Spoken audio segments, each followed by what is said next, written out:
Yesterday during the discussion period, there were some questions directed to the round table where I was in front. And one of them I already answered, which is, what is economic development? And I answered by saying it's an improvement in people's material standards of living. Then there was a question from a lady who was sitting back there, and I don't see her here at the moment. She asked, is economic development good economics? And my answer to that would be, good economics involves answering the core question of economics, which is how to allocate scarce resources among alternative uses. And that immediately raises the question about what is the objective towards which those scarce resources are being allocated. And that, in turn, leads to the following formulation. One goal of economic development, in fact, I would say the primary goal of economic development, is to enable people to attain higher material standards of living, in part through their labor market earnings. That is, how much do they earn for the work they do? Some people work as wage and salaried employees. The poorer the country, the larger is the percentage of people who are working in self-employment. And so, in turn, it leads to what I would define as two concurrent problems, two major problems in the world. The first is the global poverty problem. Now, leaving aside questions of what the right poverty line is and what the right purchasing power parity adjustments are and so on, the figures that have come out indicate that of roughly 7 billion people in the world, 3 billion of those people are absolutely poor, earning less than $2.50 per person per day, adjusted for purchasing power parity, adjusted for what money will buy. 3 billion people is an astounding number. It is more than the population of Europe. It is more than the population of the United States. It is more than the population of Europe and the United States taken together. It is more than the population of China and India taken together. Just a huge number of people who are absolutely poor. And to me, that is the single most important economic development problem. In fact, the single most important economic problem in the world. Now, turning to the labor market, that is, the labor market is the place where labor services are bought and sold. Some people sell their labor services to other people, and we call those people employees, and the people who buy their labor services employers. Other people sell their labor services to themselves, and they're self-employed. The world has a global employment problem, the magnitude of which is that there are 200 million people in the world who are unemployed by standard ILO definitions, people who did no work for pay last week. 200 million is a large number, but it's a small number compared to the 900 million people in the world who are defined by the ILO as being working poor. These are people who live in households where one of the members of the household is employed. And yet the people in the household live on less than 2 PPP dollars per person per day. So as we think about what the problem is that we're trying to identify and work on in the labor market, the problem is not just a problem of unemployment. The problem is, far more importantly, a problem of an employment problem, a problem of people who are working, who are earning very little for the work they do. So fighting poverty through the labor market is a largely understudied area in development economics. We talk about macroeconomic policies, and we talk about trade policies, and we talk about many, many things, but typically dealing with poverty as it affects people as workers is something we don't pay as much attention to. Now here's a basic fact. Most people in the world derive most, if not all, of their income from the work they do. Okay? I look at my own income, right? The income of the Fields family is based on the earnings of the field's family members. The interest rates are 0.01% in the United States, so we don't have much in the way of interest and dividend income, in part because interest rates are low and in part because we don't have much capital to invest. And poor people have no capital to invest, and so consequently are deriving their income from their work. So when I talk about labor markets and labor market policies in this discussion this morning, I'll be talking then about the labor market as the place where labor services are bought and sold. It includes wage employment and includes self-employment. It includes agriculture, includes non-agriculture. And there's some people who say that the labor market is only a part of that, and I have no idea why they say that, but they do. And I'm just going to say that that's not the way that labor economists think about it. Now, the question that I would then ask would be, as we talk about development policies of any kind, how would development policies affect people like these? These four people are on the cover of my latest book, which is entitled Working Hard, Working Poor. And in the book, one of the chapters is devoted to telling their stories. Now, in about 10 seconds each, I will tell you their stories. Kalavati, the woman on the upper left, lives in India. She hand rolls poor people's cigarettes that are called bidis, and she earns a little more than $1 per 11-hour day for the work she does. The woman on the upper right, Masibisi, lives in South Africa. She and her husband and her eldest son are engaged in a handicraft business, which they found to be quite lucrative. They manufacture Zulu shields, about 3 feet high, 3 feet is 1 meter, and the Zulu people use them for ceremonial purposes, and tourists like me buy them, and if you come to my office at the university, you'll see my Zulu shield, which I bought from her family.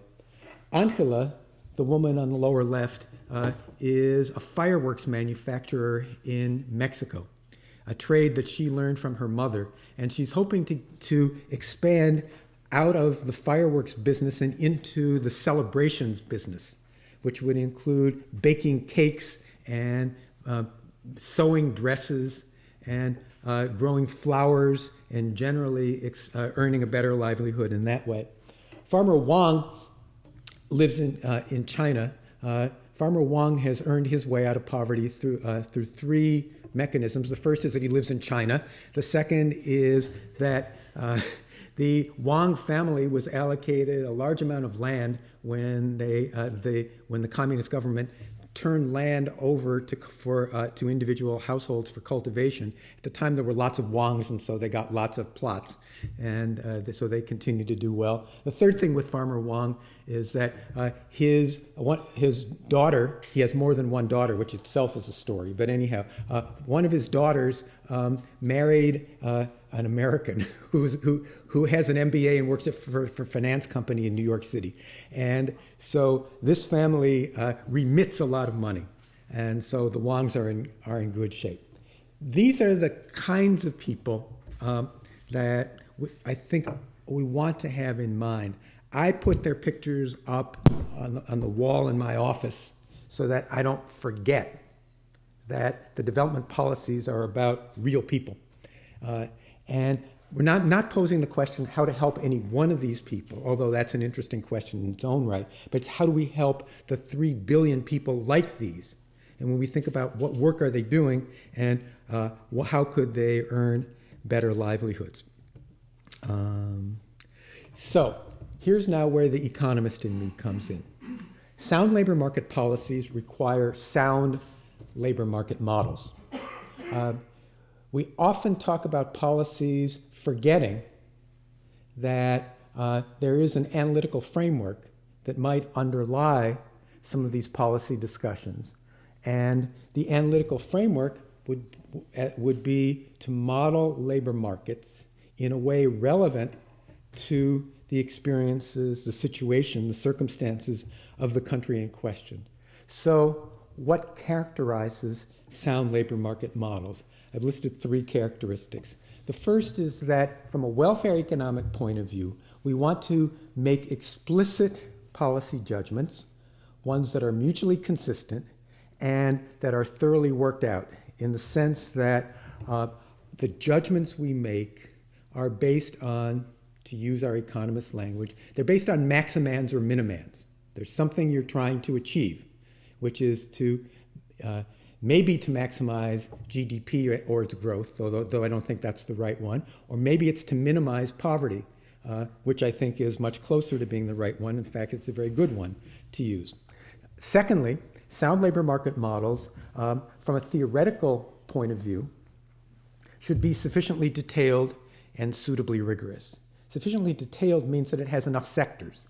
I don't believe for a minute that you can model a country's labor market as though every working person in that country earns the same amount as everybody else and all of them are fully and gainfully employed. Okay? We have to have a finer labor market characterization than that. And then from an empirical point of view, the theoretical models guide and are guided by solid quantitative evidence. We look out in the world, people do empirical studies, we find out what the world looks like, and then we internalize that understanding, we stylize it, we don't take every single detail, we choose the relevant ones, and that's what goes into our model. So sound welfare economics, a theoretically well-formulated set of relationships, and sound empirical foundations.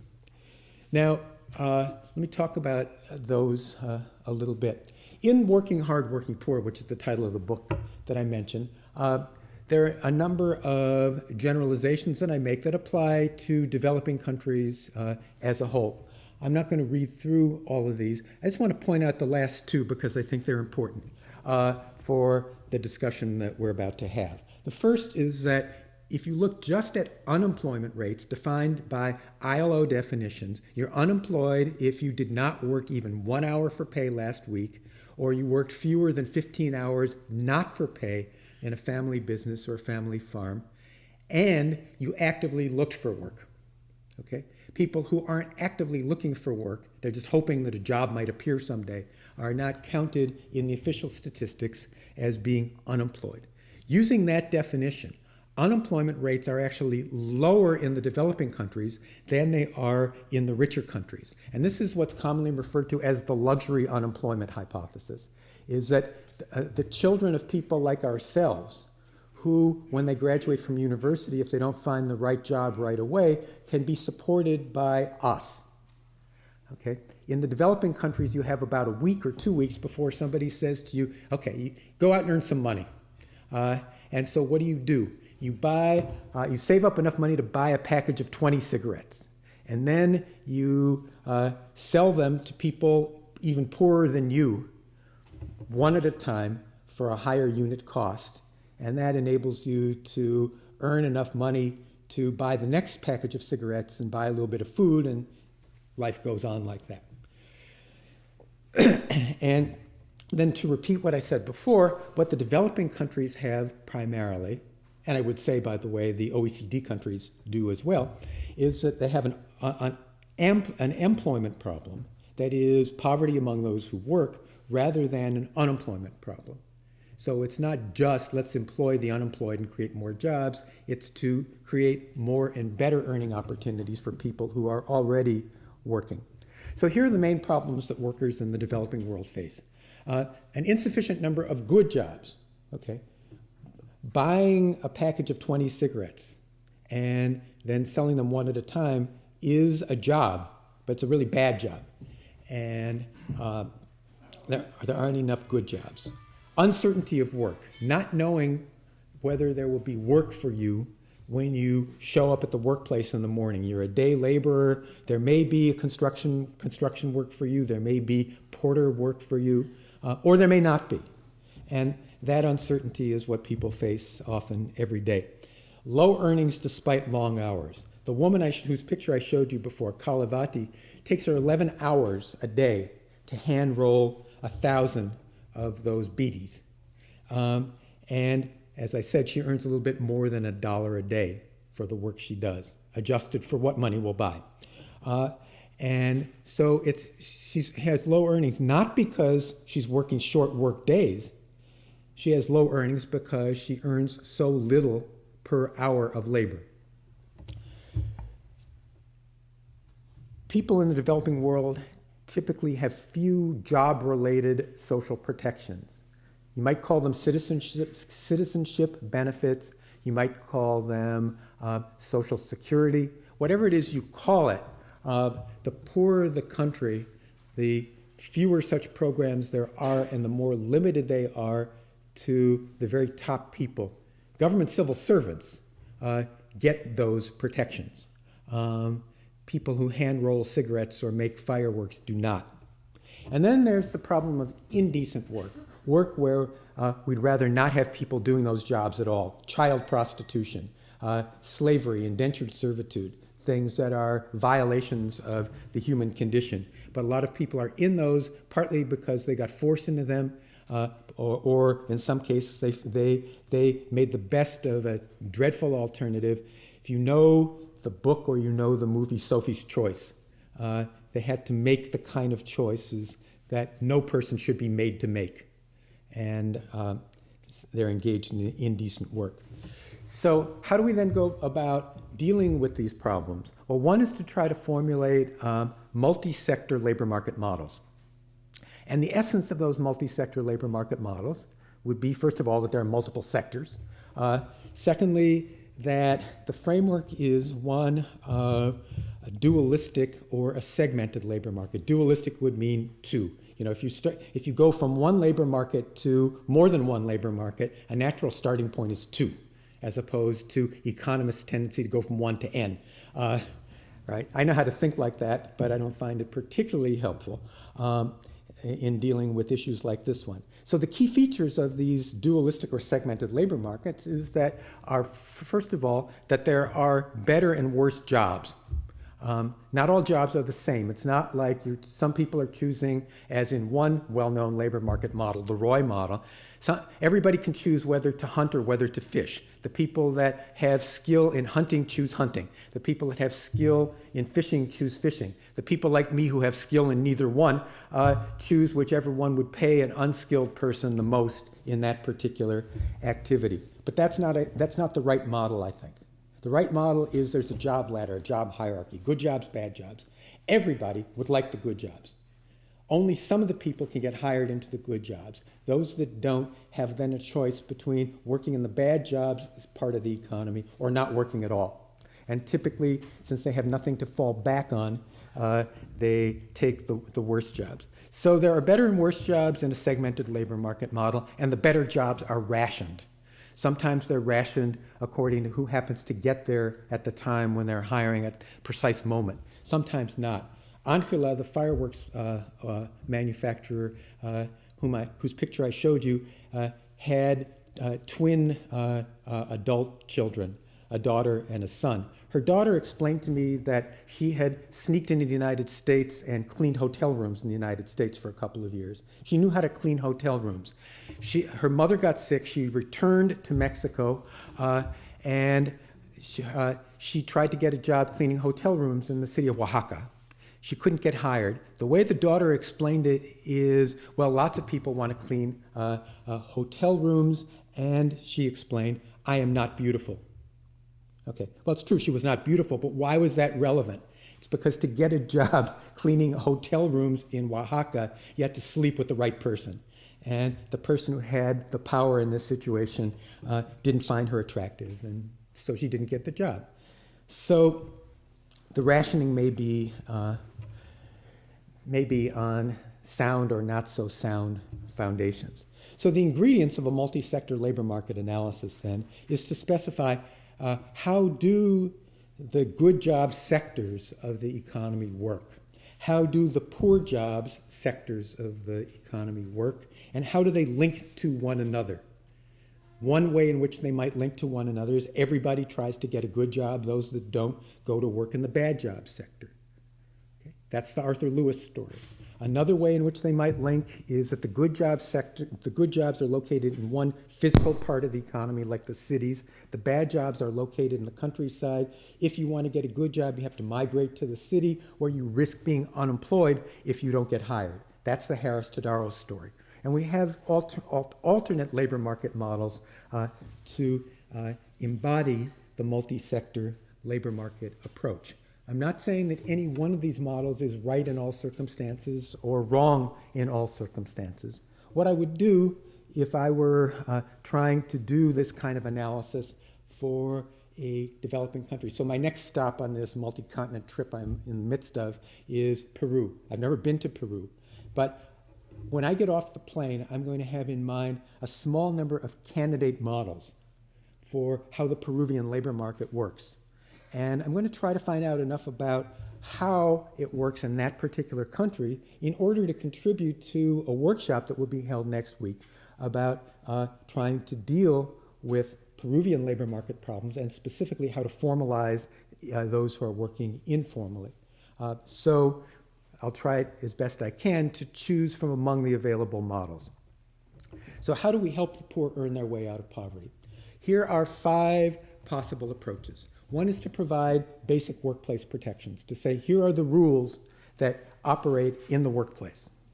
Second, to try to harness the energies of the private sector to create more and better jobs. Third, to have the right macro policies in place, economic growth, international trade, foreign assistance, some of the issues that Danny Roderick in particular talked about yesterday. Fourth, to try to have labor market policies for generating more paid employment. And fifth, to try to raise self-employment earnings. Because as I said before, the poorer the country, the larger the percentage of people who are working in self-employment as opposed to wage employment. The development of skills pervades all of these. And so thinking in terms of what are the binding constraints, is that lack of jobs or lack of skilled people to fill available jobs would be the kind of diagnostic question one might want to ask. So let me present some concluding thoughts. First about policy making, and second about some research needs. On policy making, what I've suggested to you is that we want to have something that we're trying to maximize or something that we're trying to minimize. We want to have good theoretical understandings of how labor markets work, the various labor markets, and then how the various labor markets interact with each other. We want to have a good empirical understanding to help guide our theoretical modeling. So what are some of the pitfalls in doing policy making? Sometimes people make inappropriate use of productivity-based concepts. The way I can tell whether a person's training is in development economics or labor economics is very simple. Development economists think that wages are determined by productivity. Labor economists think that wages are determined by supply and demand, or by labor market institutions like labor unions, minimum wages, and other things. Okay? And so we have to be careful about how we combine those different ideas. Second pitfall in policymaking is to rely on the wrong kinds of empirical studies. The question is not, how do we help any single person earn more money? Because we can help any given person earn more money by providing that person with more education, more skills. But that's not the right question. The right question is, how do we get more people in the economy as a whole to be earning more money? If you get trained, if you get a degree at the Sorbonne, and somebody else does not, and your degree enables you to get hired for a certain job, and somebody else doesn't get hired for that job because you do, we still have the same total employment. It's just is reallocated among different individuals. And so the right kind of empirical study is one that asks, how does the market respond to various policy interventions that we might be thinking about? This in turn relates to a fallacy of composition. A fallacy of composition is because it's good for somebody, it's good for everybody, as opposed to because it's good for somebody, that job getting might come, or that self-employment opportunity might come at somebody else's expense. We need to look at that. Bad policy making, a pitfall, is to think about only some of the goods and bads. For example, minimum wage policy. Some people favor minimum wages because they want workers to earn more. Other people oppose minimum wages because they think that minimum wages will result in less employment. Each of those looks at only one of the consequences and not the other. It's a predictable consequence that a higher minimum wage will lead to higher wages for those who remain employed. It's also a predictable consequence that a higher minimum wage or a high enough minimum wage will cause fewer people to be employed. And we want to consider both of those in our analysis. François, you talked yesterday about social cost benefit analysis and how it disappeared, and I'd already put this on the slide. We need to think in terms of social cost benefit analysis. If we use our money, our limited resources in a particular way, what benefits do we get, and why do we think that the benefits from using the money that way outweigh the benefits from using the money in some other way? We need to ask those sorts of questions. So, 4 priorities for labor market research that I would identify. First is to understand as best we can why the people in developing countries are doing what they are doing. A lot of models assume that people are engaged in essentially unconstrained occupational choices. I don't think that's right. People can choose to try to clean hotel rooms and be hired in such work. But that doesn't mean that they can choose to be hotel room cleaners. Some people get chosen. And who does the choosing? Employers do the choosing. And they choose how many to hire, and they choose which people to hire. And so those that don't get hired do something else. Why are they doing that? In most cases, I would say it's because they tried to get wage and salaried employment and could not. A smaller number of people had wage and salaried employment. They worked in the Ford Motor garage, learned how to be auto mechanics, got the human capital, saved up the financial capital in order to buy their own tools, and then set up their own backyard auto mechanic shop. Those people have chosen to be self-employed auto mechanics. I think most people who are self-employed don't choose to be self-employed. It's that they can't get hired for anything better. Secondly, a priority for labor market research is to have empirically grounded theoretical models of labor markets. As part of my own research agenda, I've been working with various co-authors to develop a generic model with 2 self-employment sectors, one that is above wage and salaried employment, one that is below, rather than assuming either one or the other. Been working with another co-author on a labor market model for China and with another co-author on a labor market model for India. And they have different features from each other, as indeed they need to. China has a hukou system. India doesn't. India has primarily agriculture and seasonality. China does not. And so these are the kinds of issues to be in those models. 2 last points. Sector level and market level analysis is what we need, as opposed to individual level analysis. I think we can learn a lot from individual level analysis, but in the end, we need to understand how these individual choices and the constraints on individual choices affect the opportunities that people have in the market as a whole. Finally, we need empirical analysis on which particular policy interventions will matter how much in terms of social benefits and social costs. If I could talk to policymakers and ask them one single question, the question I would ask would be, why do you think that this particular intervention that you're talking about would have a larger impact on poverty reduction than some other intervention? And just to give you an example, I would not spend €1 on improving labor market information systems for people in developing countries. That just simply reallocates the existing jobs among individuals. It doesn't create more jobs. I know that I would use the money to try to create more and better wage employment opportunities, or to add to people's self-employment earning opportunities, for example, through microcredit programs. I don't know what the right answer is. I have a pretty good idea about what the wrong answer is because of thinking in terms of social benefits and social costs. So let's just be humble enough to know that there are times when we know more or less what's going on, and at the same time to be humble enough to know that we do not know. And speaking as academics and as researchers, we have to say the right answer is that I don't know. Okay. Now, if we're policymakers and we have to decide, we have to offer advice. You're a World Bank mission, you go out to the country, by the end of the time you leave, you have to submit a report. You have to come up with the best answer you can.